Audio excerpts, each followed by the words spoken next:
So welcome everyone to this Younger Members Committee sponsored webinar on risk, resilience in society, societal risk perceptions, and expectations of the built environment. We're really excited to have you here, and we really appreciate your attendance today. So my name is Dustin Cook. I am a co-chair of the Younger Members Committee within ERI, and I'll be moderating this session today. And today we have Drs. Katherine Johnson and Shannon Abeling. Drs. Katherine Johnson from the National Institute of Standard Technology and Shannon from the University of Auckland, presenting on some of their research today. Before we get into the main technical sessions, I want to do a little bit of overview, kind of session format or webinar format, as well as a little bit of housekeeping just in general. So we'll have the two presentations today, and each of those presentations will be about 15 to 20 minutes long. And then at the end of the session, we'll do a time for Q&A. And so we'll save questions basically from both presentations all the way to the end. That way we're not, we're kind of going through it seamlessly, and then we'll have a longer period of time for Q&A at the end. The webinar is being recorded and will be available afterwards. As far as your participation, all lines are currently muted. When you have a question, please place that question in the Q&A. There's a chat feature as well. But if you have a question that you want answered by the speakers based on the technical presentation, please make sure you put that in the Q&A box rather than the chat box. At the end, during the Q&A sessions, the questions will be curated and posed to the presenters during that Q&A session. Before we get into the reason why you're all here, I want to do a shameless plug about the YMC, which is the sponsor for the session today. And so this webinar is being hosted by the Younger Members Committee within ERI. So for those of you that are not familiar with ERI, the Earthquake Engineering Research Institute is the leading nonprofit membership organization connecting those dedicated to reducing earthquake risk. And specifically, the Younger Members Committee is focused on providing a pathway for engagement of younger members within ERI to the rest of the institute and fostering the professional development of its younger members. If you're interested in finding out more about ERI, feel free to reach out to us, ymc@eri.org, or check out our website at eri.org/YMC. All right, without further ado, let's start off. So our first presenter is Dr. Katherine Johnson, who also goes by Joe. Katherine Johnson is a social scientist and earthquake risk mitigation policy analyst at the National Institute of Standards and Technology. Trained as an applied environmental anthropologist, Dr. Johnson received her PhD from the University of Maryland, where she applied social science and social science theory and method to better understand both the experience of and effects from natural hazards for a low-lying coastal area of Maryland's Chesapeake Bay. Joe is inspired to tackle complex problems which span the human, natural, and built environments. Within NIST engineering laboratory, Joe is involved with research focused on improving the performance of buildings to better mitigate the natural hazards risks to building occupants and society. So thank you so much, Joe, for presenting your work today, and I will hand the screen over to you. Hello, everybody. I'm really excited to be here today and share just a little bit of information with you about some projects that I've been involved with, and also some lessons that I sort of have distilled about working on inserting societal information into natural hazards risk reduction activities.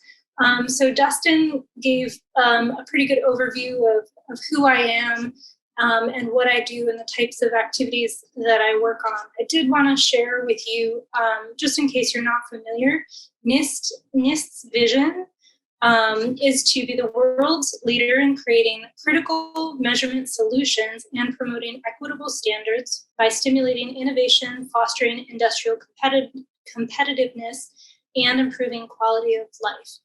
So I'm based within the engineering laboratory at NIST and in the earthquake engineering group, where I'm the associate program manager. And I also lead a project on our investigation on Hurricane Maria regarding emergency communications, and also work on functional recovery. So I'm going to talk a little bit about each of those projects and some of my past work on climate change today. So I just wanted to go ahead and give you my main key takeaways right up front. So there's no guessing. And I think most of these things are going to be fairly straightforward. They're probably ideas that you've thought about or considered before. But these are things that I think are really important to remember, especially when we're working on complex problems and difficult problems. So complex systems thinking cannot be done within one discipline. So it's always a great idea to figure out ways to sort of integrate or involve other information that you may not be familiar with. Second, you cannot always count on shared knowledge or values. I think all of us know that based on the current world that we live in today, but it is something that we tend to forget about, especially when we get into sort of technical problems. And then finally, I think that we should be really clear on what is our purpose and what is the timing of the impacts on the solutions that we're sort of trying to work on. And we need to anticipate change is going to happen. So most of us are familiar with some process for problem solving. This can be a linear process. It can be an iterative process like this one in this diagram, where we sort of describe a problem, gather information, develop a solution, and implement it. And that seems very, very straightforward and easy to manage. It sort of makes it seem easy. Likewise, another similar process is this one from NIST's Community Resilience Planning Guide.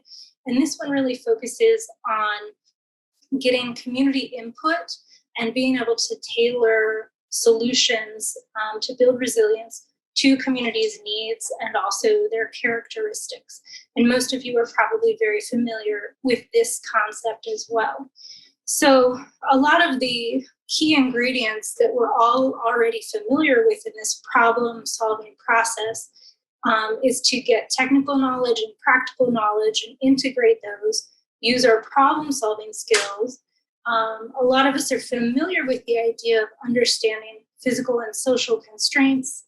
And sometimes, of course, the social ones are a little bit harder for us to define or figure out what we need to define. And then finally, sometimes in these problem-solving processes, the things that are left off of, those nice diagrams are the resources and capital that it's going to take in order to implement our solutions, and also the will and ability to influence action. And I would argue that sort of input related to society is necessary for every single one of these ingredients. And so it's not just one input at one time. So I'll go through some examples where I've distilled some of these ideas. So the first is our investigation on the public response to emergency communications after Hurricane Maria hit Puerto Rico in 2017.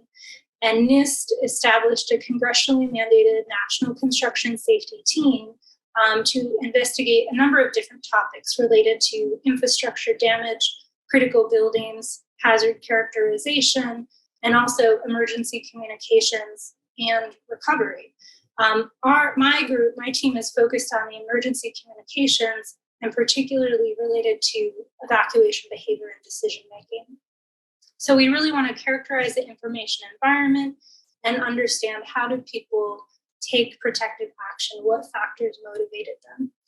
So one way to do this, a perfectly valid method for doing this, is to try to evaluate what were the messages, how good were they, when and where was information received, and did people do what we wanted them to?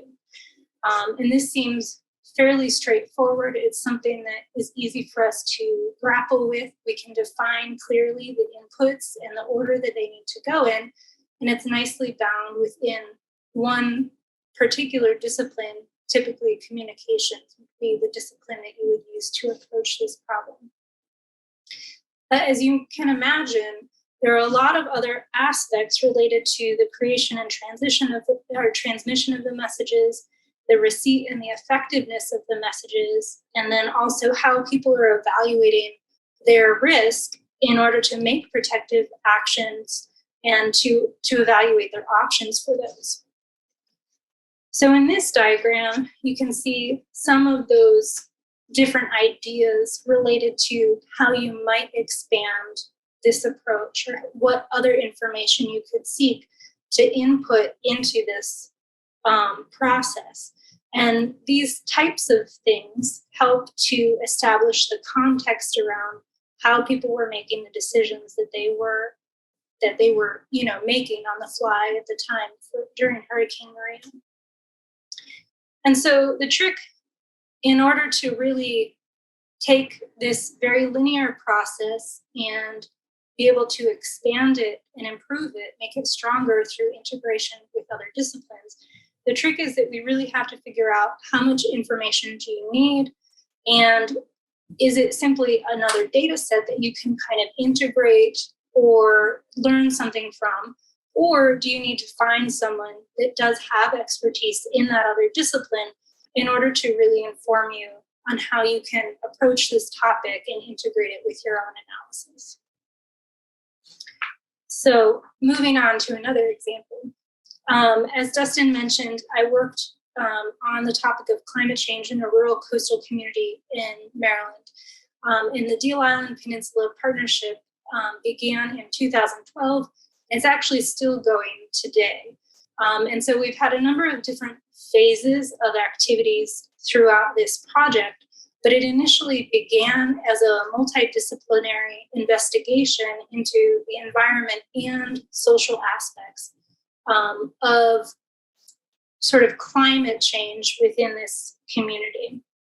So we had researchers who were interested in marsh elevation, methane emissions, mosquito populations, marsh vegetation, and then myself and some other social scientists were interested in some aspects of economics and ethnography of resilience to climate change. So we really began by wanting to understand the sort of socio-environmental system of the Deal Island Peninsula.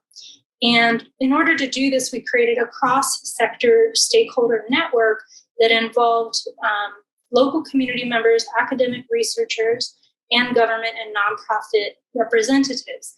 And we utilized a process called collaborative science and learning.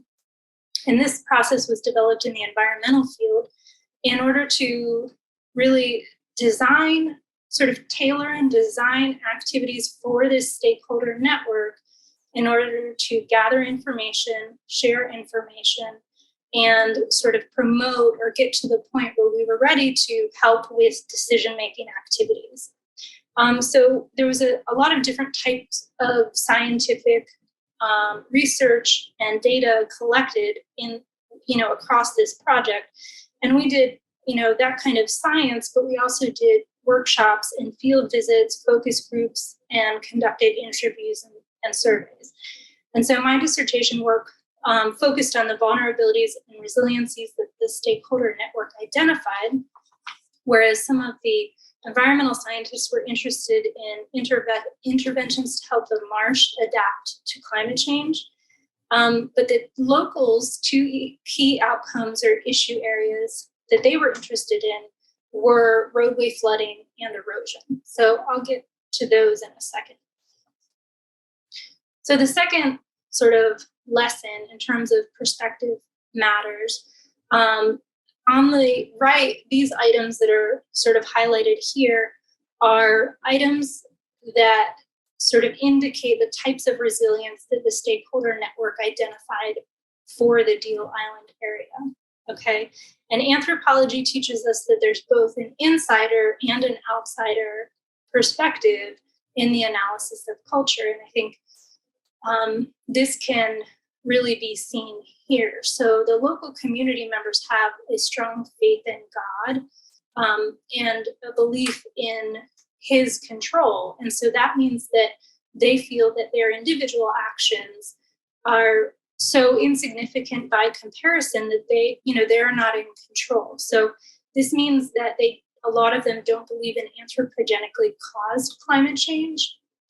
But on the other hand, it also means that they have an assurance that they can handle difficulties that come, in the future, that they can handle those things, which is a key part of resilience and adaptation thinking.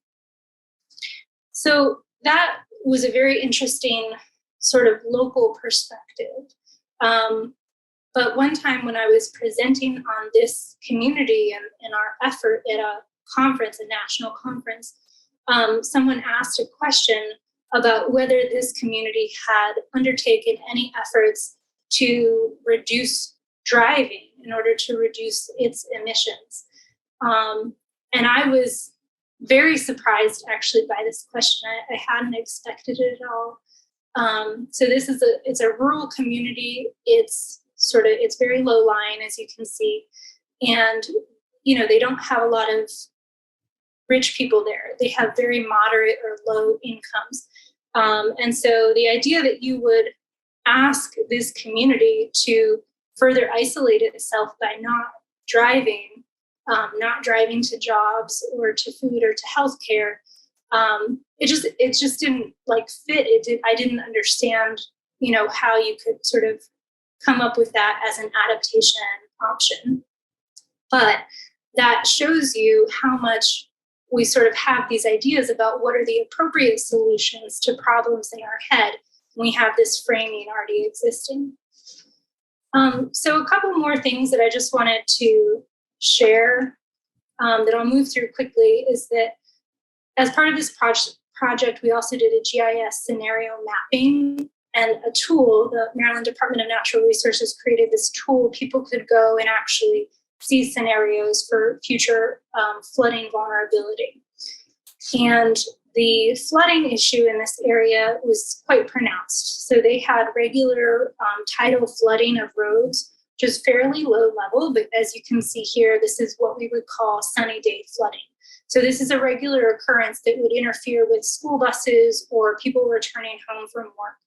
And in fact, the picture on the bottom left, someone who lived in a similar situation as this said that they had tried to sell their house many times, but were unable, so that they would eventually just have to abandon that property without any sort of compensation or recourse. And then another interesting aspect was shoreline erosion. And the pictures, all three pictures on the top are of the same place in the shoreline. And through our project, they were able to fund a living shoreline project in order to help prevent the intrusion of the Chesapeake Bay into this sort of freshwater pond in the interior of the island. So there's a lot of very interesting things going on here. All right, so finally, and probably more interestingly for all of the earthquake people, I also have had the chance to work on functional recovery. And this sort of started with a report to Congress on immediate occupancy, and then more recently we have released a report with FEMA on functional recovery, and also a report on the stakeholder workshops that we held in relation to this process. And many of you are probably familiar with this concept of functional recovery. It's a still evolving concept, but the idea, of course, is to establish a performance objective of some kind that enables reoccupancy and resumption of services and functions. And so the interesting aspect of this functional recovery concept is really at its core, it is intended to be for society, right? It in and of itself is difficult to match that with a precise performance state of a building.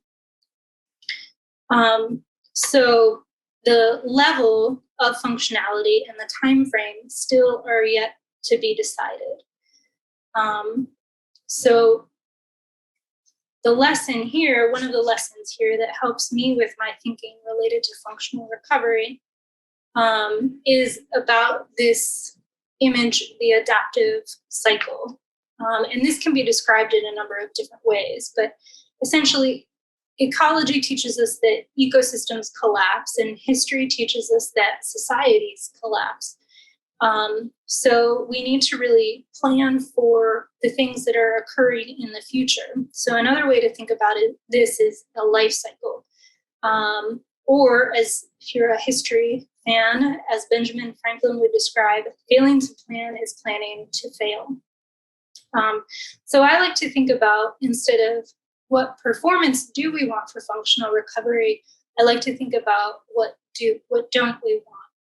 And if we target a specific type of performance now, what does that mean by default we are designing for in the future? So this is a very exciting point in terms of the development of functional recovery.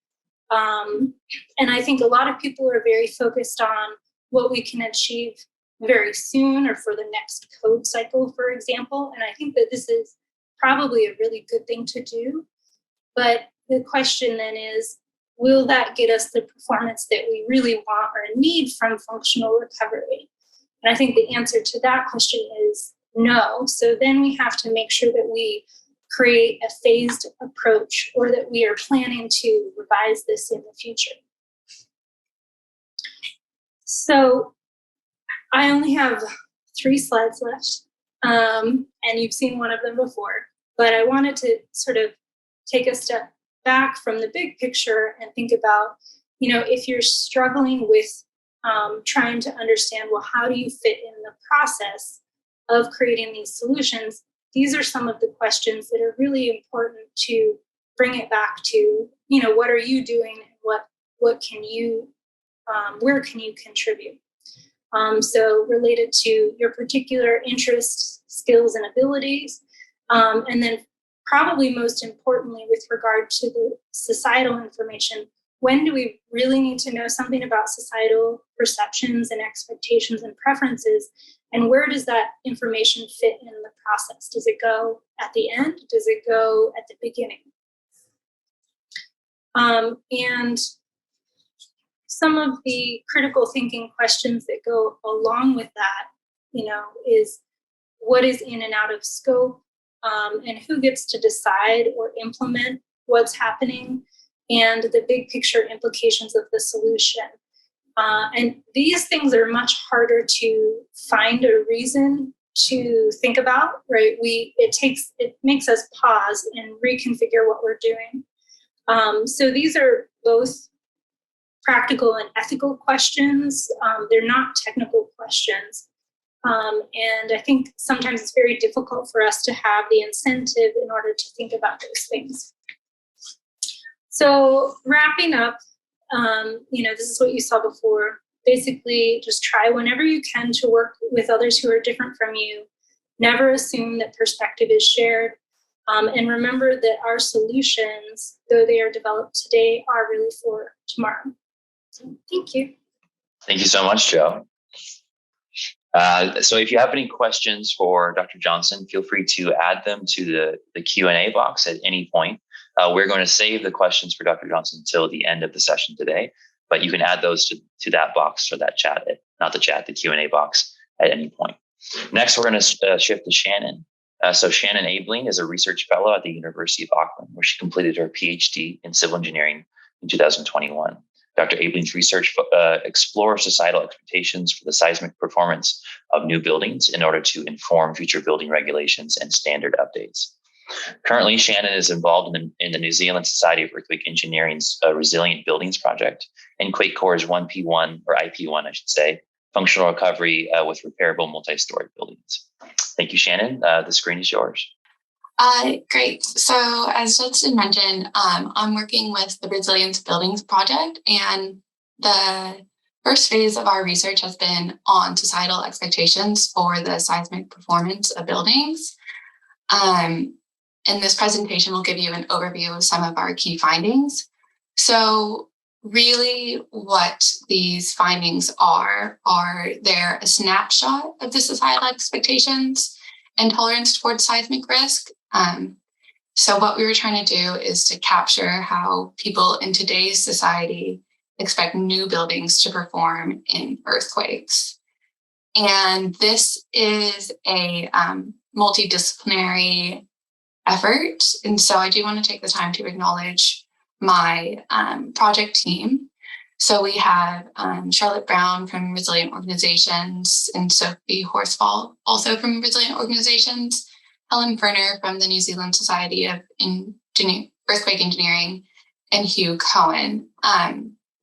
We were also assisted by a steering group committee who, the names are all down there, but really it's was a multidisciplinary steering group. So we have social scientists, earthquake engineers, economists, and people from government on that group. And we needed to have this really holistic perspective in order to elicit the societal expectations that we were seeking. Because this is really one of the first times in New Zealand that we're taking the time to, take a step back from what normally goes on in code development and trying to see what the people want, and then taking the step to see how that can go into future building codes in practice.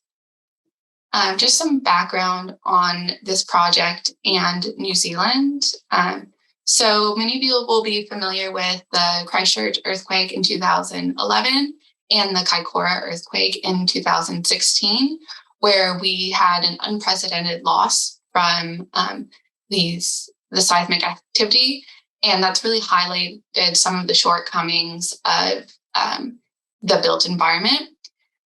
The codes and standards in New Zealand are largely based on ductility design principles, which were developed in the 1970s.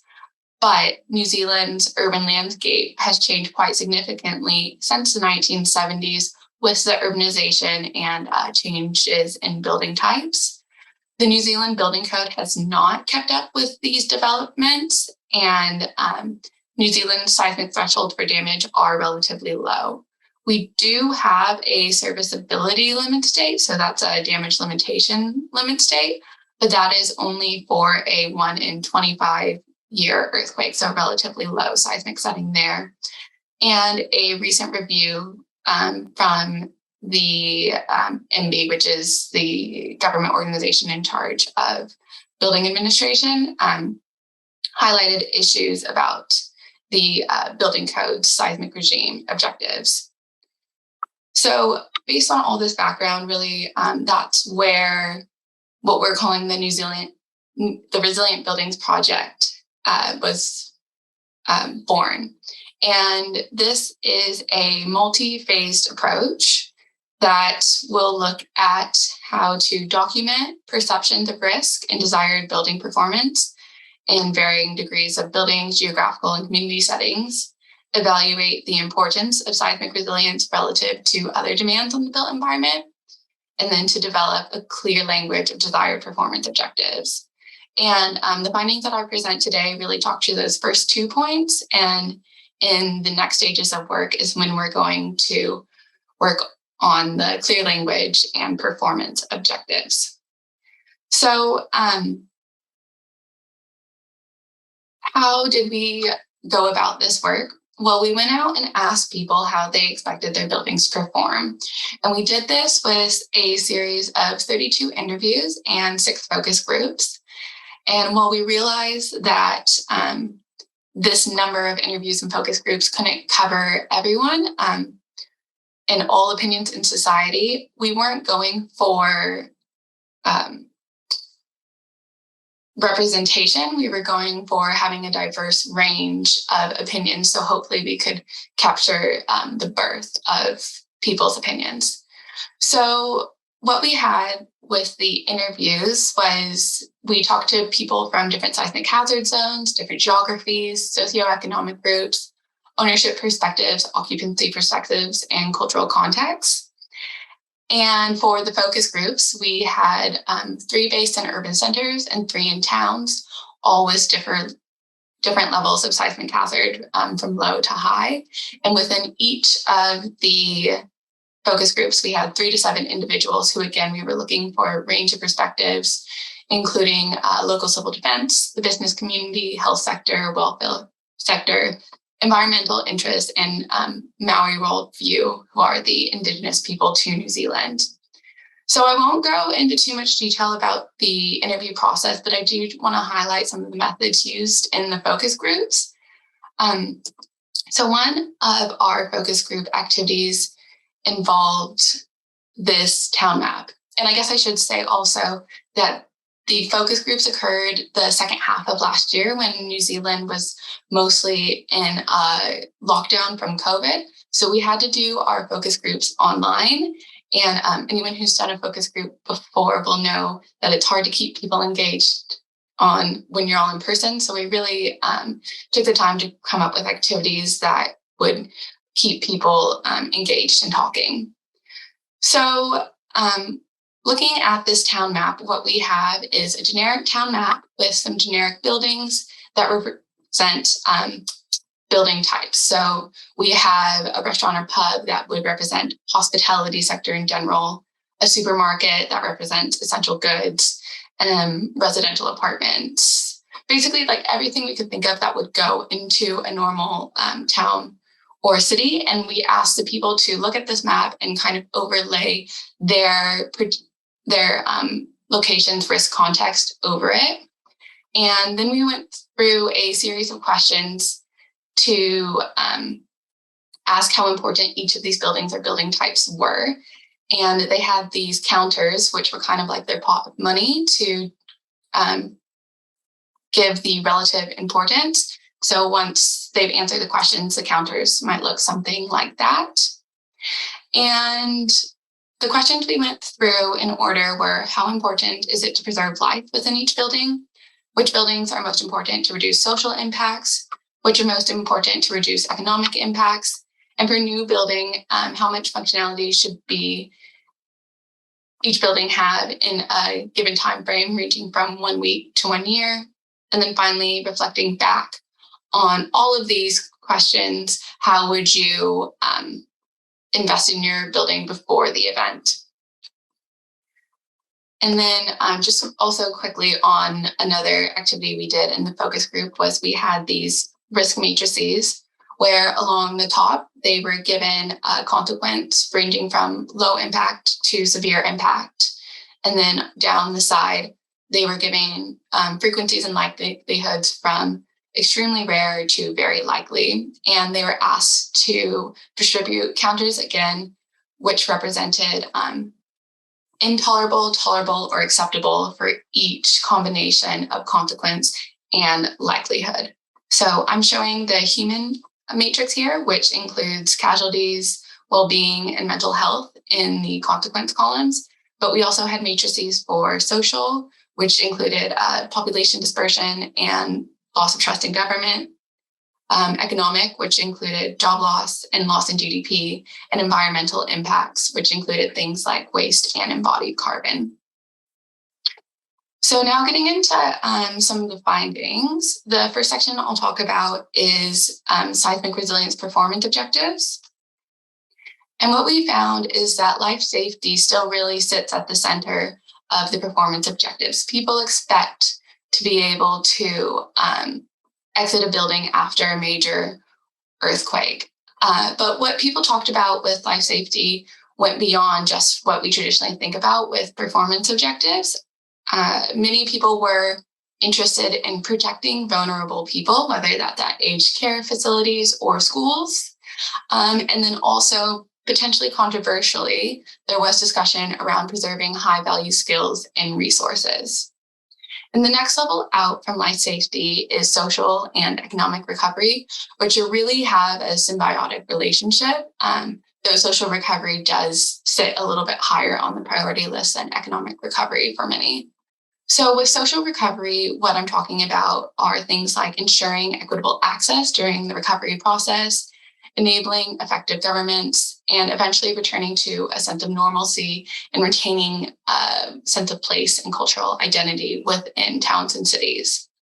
For economic recovery, what was most important was enabling people to get back to work. So that's ensuring that buildings are open and ready to be occupied, and also that schools are open so dependents can be cared for and adults can return to work.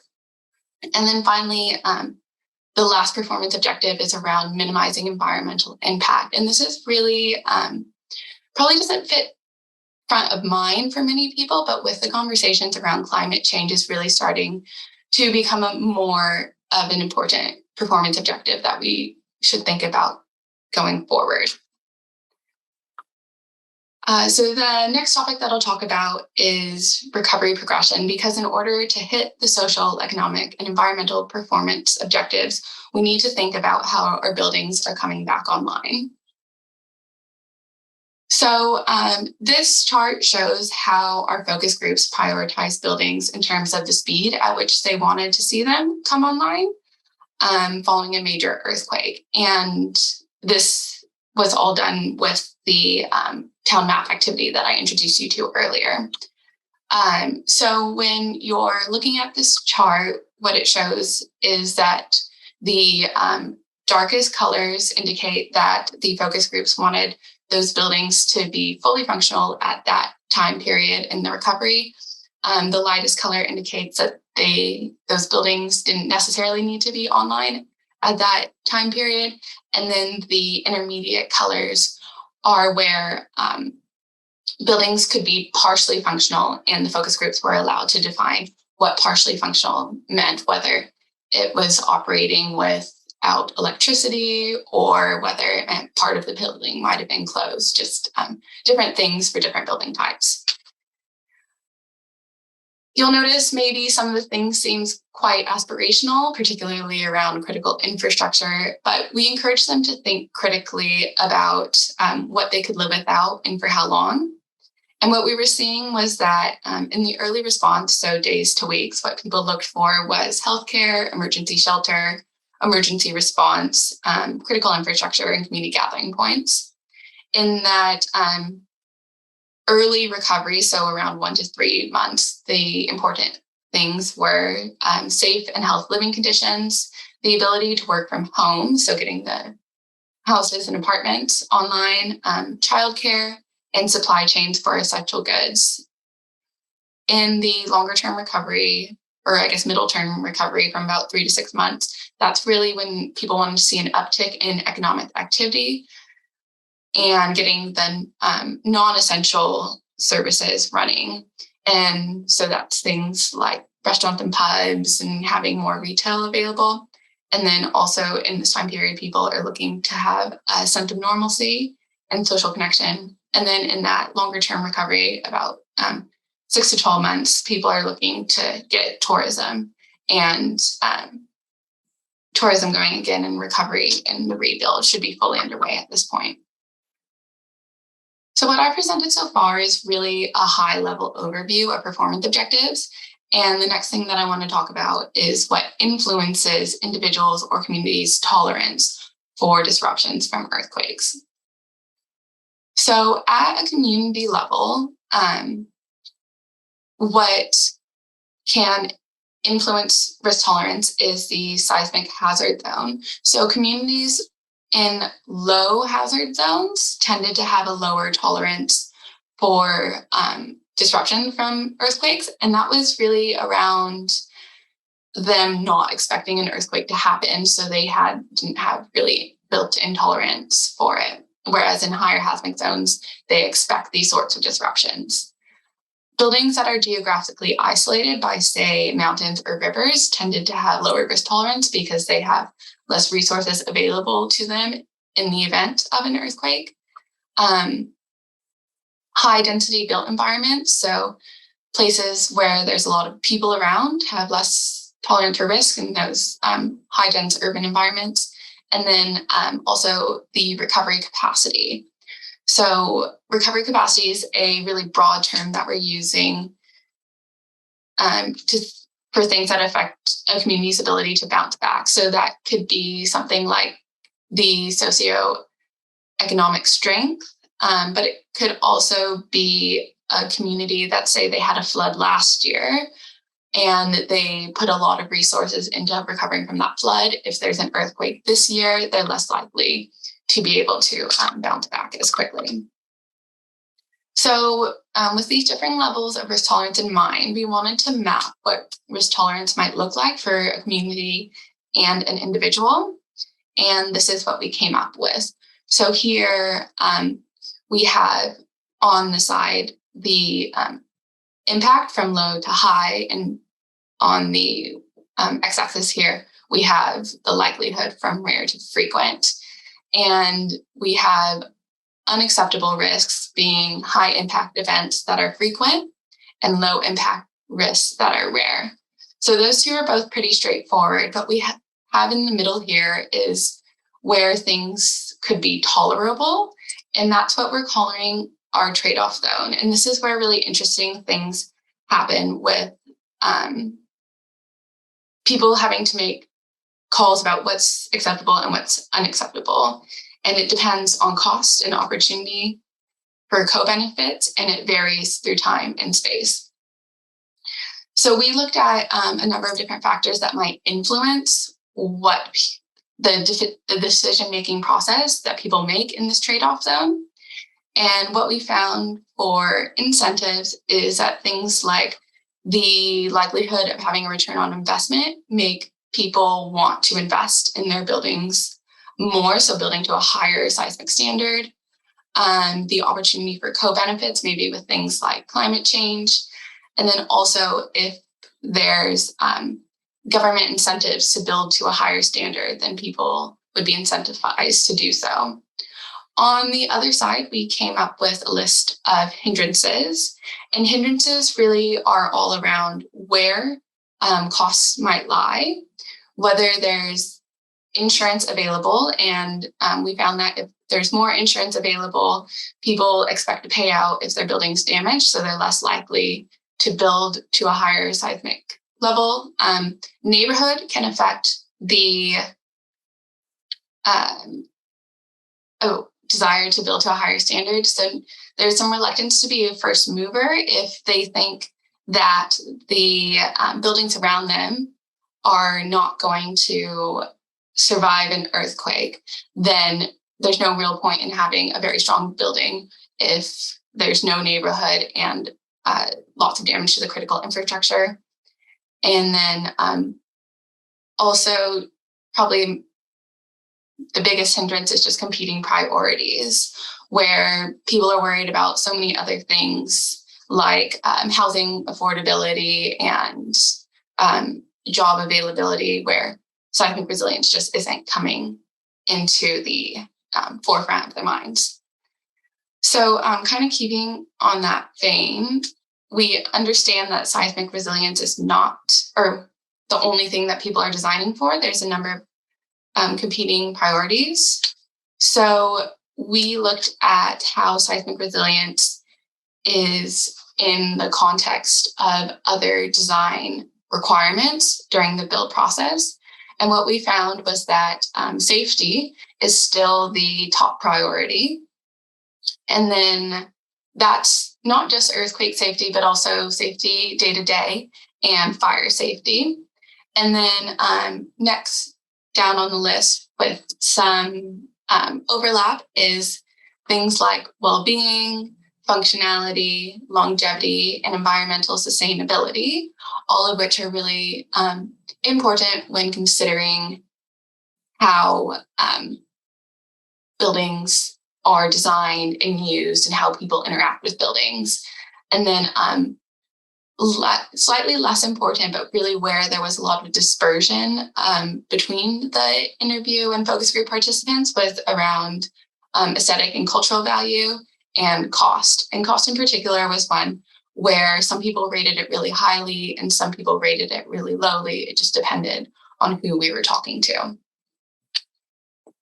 So just wrapping up now is, rather than saying we come to some conclusions with this first phase of our research, we really finished with just further questions. And without reading all of these questions on the list, they really are all around what are the implications of this research for building design and practice? And that's what our next stage of work is going to do. And so we've been running some workshops to explore the findings that I just presented with an engineering audience. We've taken a retrospective look at changes to the built environment that have occurred since about the 1970s to try to determine how it might look in the future. We've developed a methodology to define tolerable performance, and we're looking at an intervention analysis. So trying to see where maybe just beyond the codes and standards route, other ways that we can encourage people to build to higher levels of standard resilience. And our next stage of work is looking at developing performance objectives and defining tolerable impacts, assessing economic implications of change. And as always, we're going to try to keep our community engaged. So I did talk a little bit longer than I should have. I apologize for that. But here is my contact information, and the report with all these findings is available online. All right. Thank you so much, Shannon. Yeah, I think we still have plenty of time for questions. So you're good there. So why don't we start getting into some of the questions? These are questions for both Shannon and Joe. So if you have any questions, feel free to add them to the Q&A now. I'll start with the first question here, and this question is for Joe.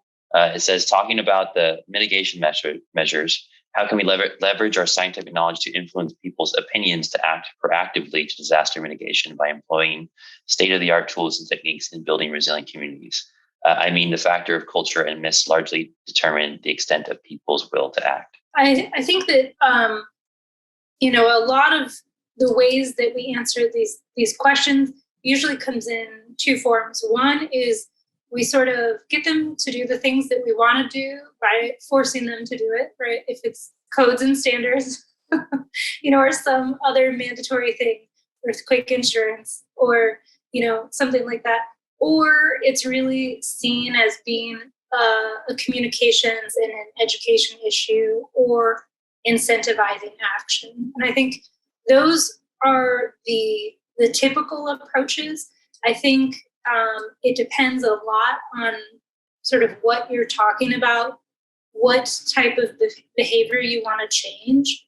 And so I think, it does depend a little bit upon the particular audience and the structure in society in which they fit. So that's a general answer. Yeah, it's great. Yeah, I kind of had a similar question. It's just about when you're making these kind of decisions about new performance objectives, say functional recovery, there's a balance between, a lot of things motivating this is societal well-being, right? So you're quantifying it from some utilitarian type of perspective where you're saying you do these things, there's a general benefit to society, and we quantify it in X, Y, and Z type of ways. But then you can compare that and contrast that versus individual cultural perspectives, and they may be different in some means. Basically, individual cultures may not see those benefits the same way that you've weighted them when your kind of analysis for kind of general well-being. Yeah, and then I think the issue of trade-offs obviously comes into play. I think it's hard to argue against wanting better performance. It's just what are the things that come off the table if you do that. So those are legitimate concerns as well. We have another question. This wasn't addressed to any speaker. I think it could be probably addressed to both. So it says, how can we realistically and quantitatively relate the resilience objectives with actual structural engineering design objectives? So it's really getting at, we've talked about here a lot, okay, what are societal expectations?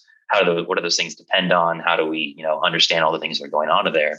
But then this question is, well, what do we do with that information as maybe a structural engineer from an engineering perspective? Yeah, so that's something we're definitely looking at with our next stage of research, mapping from kind of what's aspirational, what's tolerable down to the design criteria. So if we just look at what we'll all be familiar with life safety, within the code commentary in New Zealand, we're shooting for something like a probability of death less than 10 to the negative 6. And so in the past, they've looked at that and they've taken it and mapped it to design objectives, which are reducing drift limitations, ensuring there's no point of critical failure that would lead to collapse. So it's going to be kind of following the same, if we can figure out acceptable performance objectives around, say, functionality and that sort of thing. So I think the hard part's going to be figuring out those minimum levels and figuring out what's tolerable. But I kind of have faith that the engineering community can say, well, to meet that, then we need to, have this drift limitation, this damage limitation for certain building elements. And so it's the process. And I think the hardest part in that process is figuring out what the performance objectives are. Yeah, I think there was another question that kind of was similar to that for you, Shannon, that was saying, can you elaborate a little bit more on the method and how you plan on mapping performance objectives to design criteria? And I think kind of what you're saying here is that, well, there's the performance objectives, which is really coming from trying to understand what society wants. And then once we understand that, it's kind of up to the engineers to say, how do you get a building to perform to that? Yeah, that's really what we're doing. And this is, I'm talking at a high level here because this is what we're going to look at in the next 6 months to a year of getting those. I think the terminology I used in my presentation was defining tolerable performance. And so we have some definitions that we're testing out now with our engineering community around what is tolerable performance, and a tolerable performance leads to, I'll start at the highest level. There's tolerable impacts, which is the society level. So those are things that we see with the social impacts and economic impacts. And then there's tolerable performance, which is how the building performs in order to meet the tolerable impacts. And then below that is the design criteria, which is the engineers in the building codes and standards, how they make the building perform, or how they define building. Yeah, how you get a building to meet that tolerable performance. Yeah, and then where that tolerable performance is really the link between the two, kind of that mid-level. That makes sense.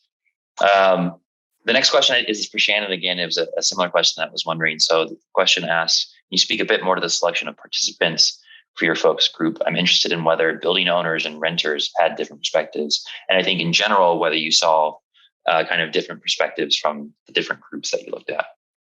Yeah. Okay. So for the first part of that question around the focus groups, what we did typically was we reached out to one or two people at civil defense, and then we asked them to identify people in their community that they knew that could speak to the other perspectives that we were looking for.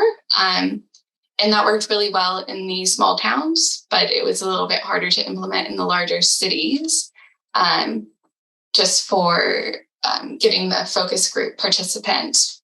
We probably, with the focus group participants, we didn't really have them speak so much at a building owner or renter level. We were really asking them to talk on behalf of the community. We got into more of the differences between building owners and renters in the interview process.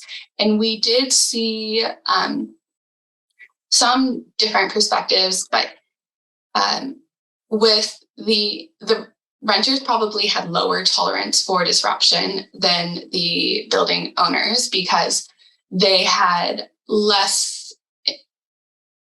Okay, so it goes both ways here, but a lot of times they had, if it's a small business, they had less options for, I guess, changing what they're doing after an earthquake, and they're not always as protected as the building owners. But on the other hand, we talked to large organizations that were owner occupiers and had a lot of redundancy within their businesses. So the loss of certain sites were not as critical. Thanks, Joe. Let's move on to the next question. I think we have time for a few more questions here. I think this question is a little bit more geared towards Joe. So it's asking about community involvement, and I think Joe, this is something you mentioned in your presentation. So it asks, what are the key elements of engaging and maintaining community involvements? I think a lot of that is, really around when we're talking about society, we're seeing, it's like there's local community influence that's really important. And so getting involved in the community is really important. So how do you then engage with that, and how do you maintain that community involvement? Yeah, I think when you're engaging a community, it's really important to be able to think very critically about that community's identity and how that community sort of engages internally. Like if you can figure out some of that information, basically you need to access that community in a way that will make sense to that community. So for example, with the Deal Island project, we accessed community members basically via church leadership, the volunteer fire department, and then also a local nonprofit organization. So we were creating relationships with respected, and well-regarded people within that community. And so by building those relationships, those people were able to influence other people in order to participate in our project. But maintaining those relationships long-term really meant we had to keep showing up, and we had to keep providing things that were of benefit to the community, information to make them feel like we were really listening to what they said. And even things as simple as providing like something a little bit to eat and some coffee at a meeting, and or compensating them for their time if they would have had to take off work in order to participate. So basically things that make people feel respected and really involved and heard. Okay. I think we'll do maybe one more question. This last question is for Joe. I think it's about multidisciplinary effort. So based on your experience, could you talk about the communication gaps you experience or witness when working in multidisciplinary expertise and tasks? What is your take on improving our communications? Yeah, I think this one is a really interesting one. I love this problem. As an anthropologist, we're basically trained to look at, other people and sort of think about it in that way. And so that idea of just not assuming anything, I think is really important. And when we're having conversations across different disciplines, just asking super simple questions to make sure that, you're on the same page or have the same understanding as someone else is really, really important. And being able to ask questions that, make you not necessarily, sort of like admit that you don't understand, oh, hey, you said something about modeling. What does that mean? Like, how can you explain that to me? Like I was a teenager, and I think we can do that. We just have to sort of remind each other that sometimes we need that. Yeah. Well, great. Thank you both so much for your really insightful presentations today. We had a few more questions we couldn't quite get to, but I want to respect the time. Make sure we wrap up here on time. It's 2:00 now Pacific time. Just a quick reminder, before we all leave, there's going to be a post-webinar survey. It will be sent out via email. And so you should see that in the next couple of days. Please complete that and let us know any feedback you may have about this webinar. And if you want to learn more about ERI or the YMC, please go to the website, check us out, either eri.org or eri.org/YMC. And you can find out about upcoming webinars in the Pulse newsletter. Thank you so much, everyone. And thank you so much, Shannon and Joe, for presenting today.